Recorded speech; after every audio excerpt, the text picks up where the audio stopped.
una serie de transformaciones que al pasar el tiempo, pues bueno, demostraron o rindieron los frutos que de alguna manera se querían, que era el fortalecimiento, ¿no?, del andamiaje institucional dominicano. Y yo diría, Eliseo, que todos los polos, ya sean opositores o de gobierno, en algún momento concertan alianzas con distintas organizaciones políticas. El PLD lideró durante muchos años el famoso bloque progresista. ¿No recuerda que en el 96 también hubo una alianza Frente Patriótico, una coalición? Exactamente, esa muy importante que llevó el presidente Fernández a ganar las elecciones en su primer periodo, con un Frente Patriótico donde vimos al doctor Balaguer y al profesor Juan Bosch alzar juntos sus manos en señal de triunfo. O sea, el escenario político electoral dominicano está marcado por las alianzas. Así, nadie gana solo. Nadie gana solo en este país. Esa es una realidad. Naturalmente, hay un momento electoral para todo. Hay un momento para promover la aspiración electoral. En el caso del PLD está evidentemente que inmiscuido y comprometido con la candidatura del compañero Abel Martínez, y está en un proceso de promoción de esa oferta electoral y evidentemente de organización del partido y de elección o promoción de las candidaturas también, que de alguna manera sirven de base o de soporte a la candidatura presidencial, que son las candidaturas municipales y congresuales. La Fuerza del Pueblo está en lo mismo, el PRD está en lo propio, y el PRM está en lo propio, y cada organización política dentro del contexto, ¿verdad?, de su realidad está en ese ejercicio.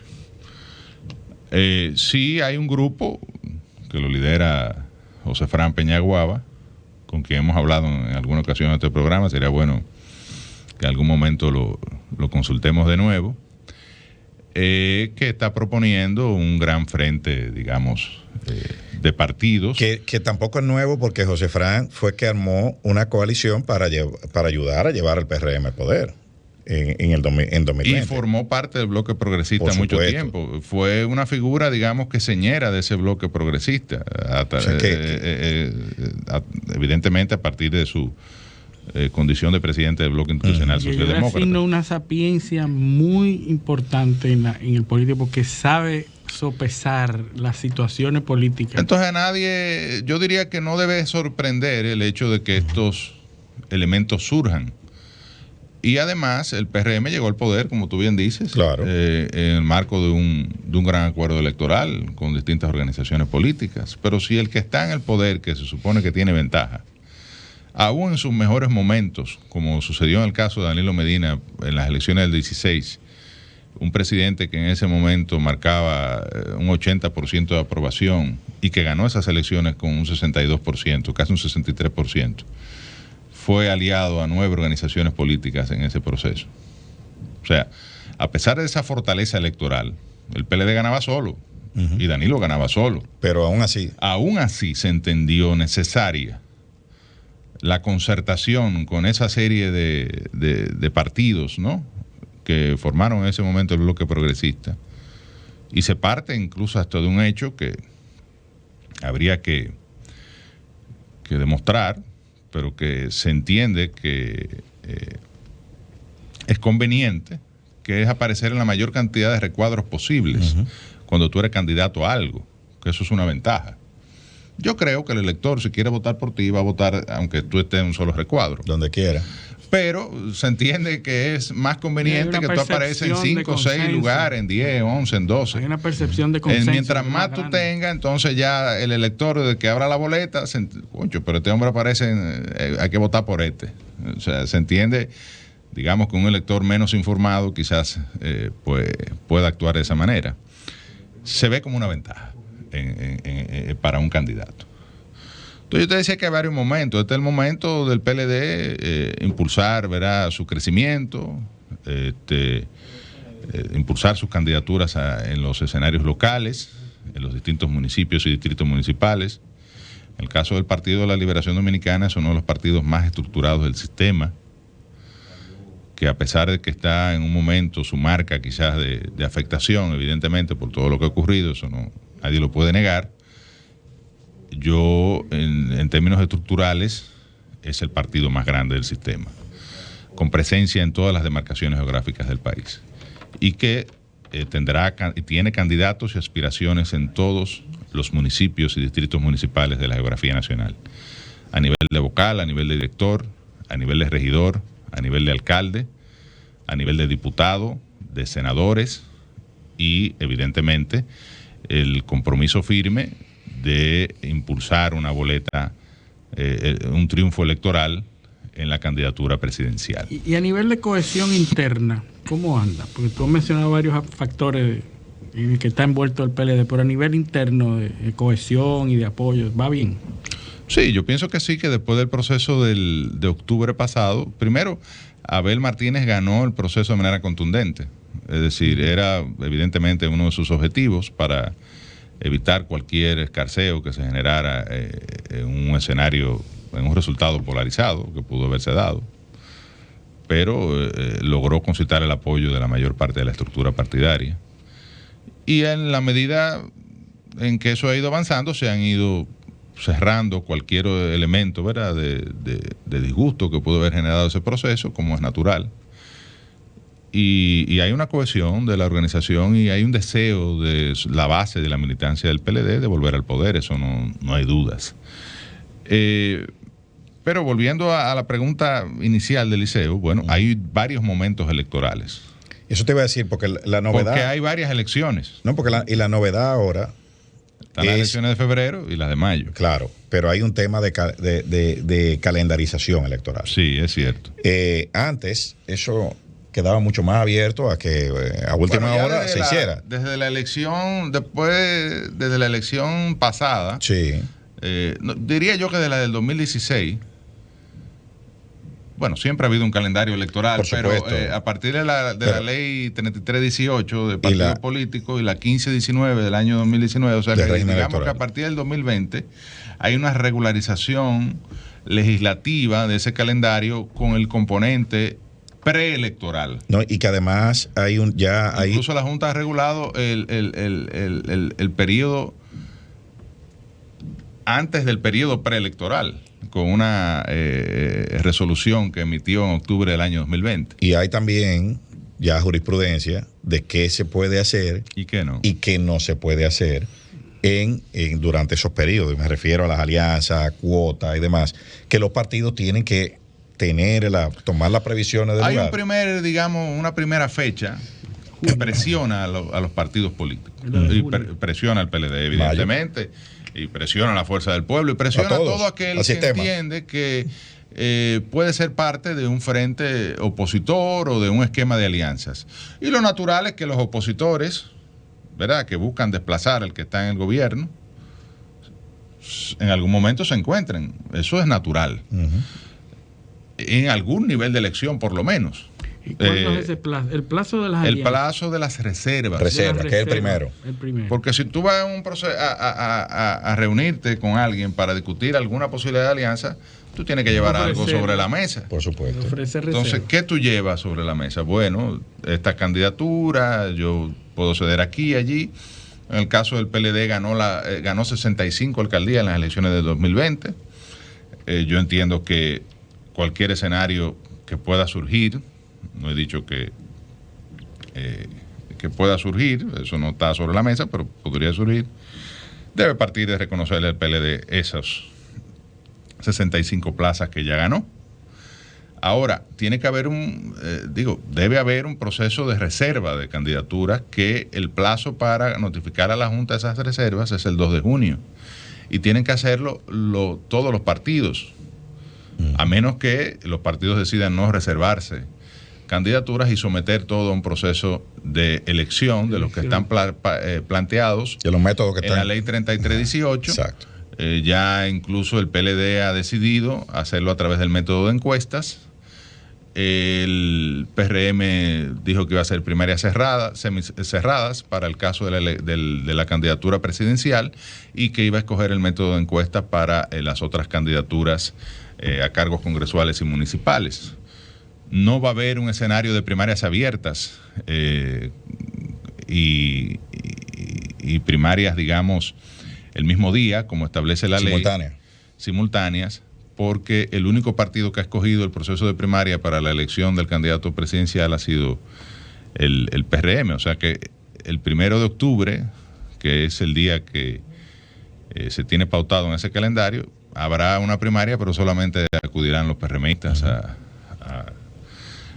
que fue lo mismo que pasó en el 20. A participar en el 19. Ellos hicieron cerrada. En el 19 ellos lo hicieron cerrada, pero participó el PLD porque el PLD, acuérdate que son el mismo día. Claro, el PLD hizo abierta. El mismo día se hizo las del PRM y las del PLD. Cada uno en su escenario. Las del PLD fueron abiertas. Exacto. Y las del PRM fueron cerradas. Así es.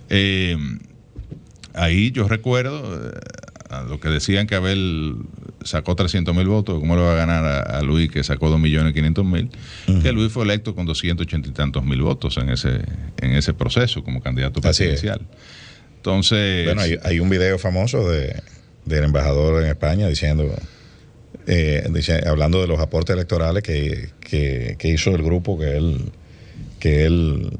cual formaba parte, que era parte de la sociedad civil, Participación Ciudadana, donde él decía que por Luis votaron apenas 200 o 300,000 personas en la primaria y que entonces que todos esos votos fueron algo similar le va a pasar a Abel. Exacto. El embajador dominicano. El embajador dominicano en España. Sí, sí. Entonces ese calendario está ahí, está establecido por ley y marca, digamos, que los hitos que hay que ir abordando y acordando. Ya tuviste que uno de los partidos de oposición, la Fuerza del Pueblo, designó una comisión de alianzas, evidentemente, para ir viendo esos temas en la medida en que el calendario obliga a los partidos, en que en el caso de que produzcan reservas, deben notificarlos el 2 de junio. El plazo para los acuerdos de alianza, las que se den y donde se den, porque pueden ser parciales o totales, o sea, eso dependerá de la dinámica que se siga de aquí a allá, en noviembre para las elecciones de febrero y 15 días después de las elecciones de febrero, me parece que es lo que establece la ley, para las elecciones de mayo. Es decir, 3 meses antes de las elecciones, que se produzcan las elecciones tanto de febrero como las de mayo. Pero definitivamente que los partidos de oposición deberán abordar seriamente la posibilidad de establecer alianzas para constituir un gran frente opositor que le permita, digamos, que competir y lograr desplazar del poder al PRM, que es el partido, ¿verdad?, que está en el gobierno y que definitivamente en un escenario de esta naturaleza, donde está en el gobierno y prácticamente el presidente Abinader será el candidato a la reelección, eso poca gente creo que lo duda en este país, el PRM tiene ventaja en un escenario, ¿verdad?, desde el gobierno, ¿no? Y está haciendo 2 apretos. Entonces hay que hacer, así como con las 65 candidaturas a la alcaldía que ganó el PLD, también está haciendo su esfuerzo el PRM Sí, y nosotros lo haremos con las 70 y algo que ellos ganaron también, porque en esos lugares también hay candidatos del PLD. Es decir, sí, tú alude al hecho de que hay un plan de conquista de candidatos, pero no solo del PLD, del PRD, de todas partes, de todos los partidos, de la Fuerza del Pueblo, de todos. O sea, ha habido una ofensiva a sabiendas de que febrero marcaría una tendencia que influye hacia mucho. Las elecciones de mayo, porque ya generan en el imaginario mucho popular el hecho de que el que gana febrero, la percepción de ganador, es el ganador. De hecho, en las últimas 2 elecciones, que son las que se han practicado bajo la modalidad de las elecciones separadas, una en febrero, municipales, y otra en mayo, presidenciales y congresuales, quien ha ganado las elecciones de febrero ha ganado las elecciones de mayo. Eso no necesariamente tiene que ser así, pero lo que marca, y nada más van 2 elecciones, tú te quieres, no es suficiente para demostrar que eso es un hecho incontestable, que es un axioma, pero puede darse el caso de que alguien gane en febrero y pierda en mayo. Pero evidentemente que hasta decirlo genera una idea de que uno está hablando de disparate, ¿tú me entiendes? La realidad es que si tú ganas en febrero, pues ya generas un impacto y tienes una ventaja hacia las elecciones de mayo. Entonces hay que entender eso, que las elecciones de febrero son determinantes para el resultado electoral y que evidentemente cualquier partido político del sistema, y en mi caso yo hablo del PLD, le debe interesar ganar la mayor cantidad de cargos de los 4,000 y tantos de cargos que serán disputados en las elecciones del año 2024, 3,000 y tanto a nivel municipal y los otros a nivel y el restante con los 200 diputados, 198 diputados y 32 senadores, más el presidente y el vicepresidente de la República en las elecciones de mayo. Entonces, de eso se trata, de lograr el objetivo electoral en cada distrito, en cada municipio, en cada provincia y evidentemente de lograr el triunfo electoral en las elecciones de mayo. Más aún, la fortaleza del resultado electoral de febrero de cara a la oposición pudiese marcar incluso como sucedería en el caso de que si fuera lo contrario, si ganara el PRM, como dijimos, el escenario de mayo, no solo la posibilidad de un triunfo en primera vuelta, sino incluso pudiese ser determinante para provocar eventualmente un escenario también de segunda vuelta. Bueno, o sea, eso hay que entender. Bueno, eso está ya a la vuelta de la esquina, así que vamos hablando de vuelta, ¿verdad? Sí, claro, hablando de vuelta, por eso cogí y no la vuelta por México. Cogí el pie de amigo, como hacen los decimeros. Pero decir que ya hemos llegado al final de nuestro programa, vamos a estar aquí, porque esto se va a ir desarrollando rápido, aparentemente por poco tiempo que falta. Y agradecer a nuestros teleoyentes la sintonía en este sábado y pedirles que con el favor de Dios nos acompañen el próximo sábado en otra edición de Paneo Semanal. Hasta entonces.